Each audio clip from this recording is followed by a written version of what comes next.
الذي علا فقهر وملك فقدر وعفى فغفر وعلم فستر وهزم ونصر وخلق ونشر.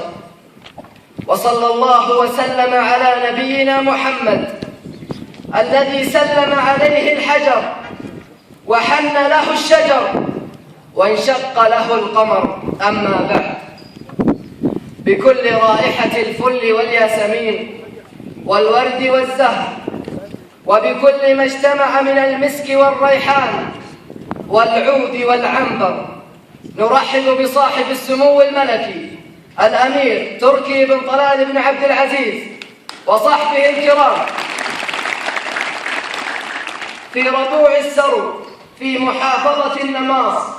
فأهلا وسهلا بك بيننا، فقدومك إلينا ووجودك معنا زادنا فرحا وسرورا، ولأجلك نفرش الأرض بالزهور، فلك منا كل الحب والتقدير والمودة. بقدومك شموع الحب أضوينا، وبقدومك ورد المحبة أسقينا.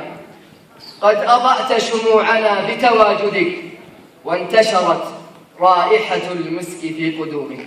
صاحب السمو، خير بداية لكل بداية آيات من الذكر الحكيم يرتلها عبد الله بن عبد الرحمن الشيخ.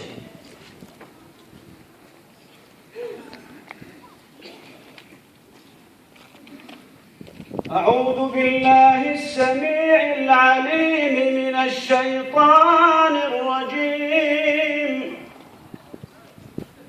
وسيق الذين اتقوا ربهم إلى الجنة زمرا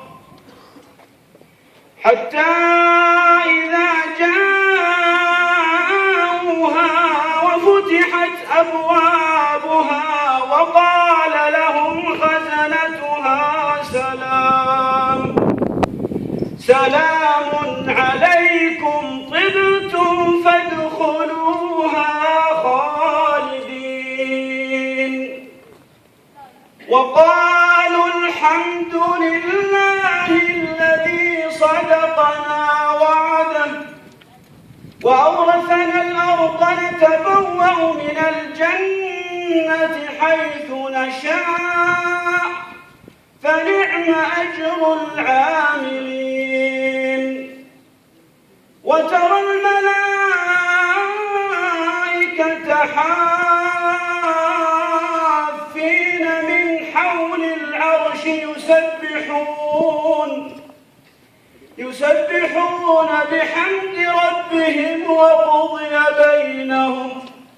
وقضي بينهم بالحق وقيل الحمد لله رب العالمين. صدق الله العظيم.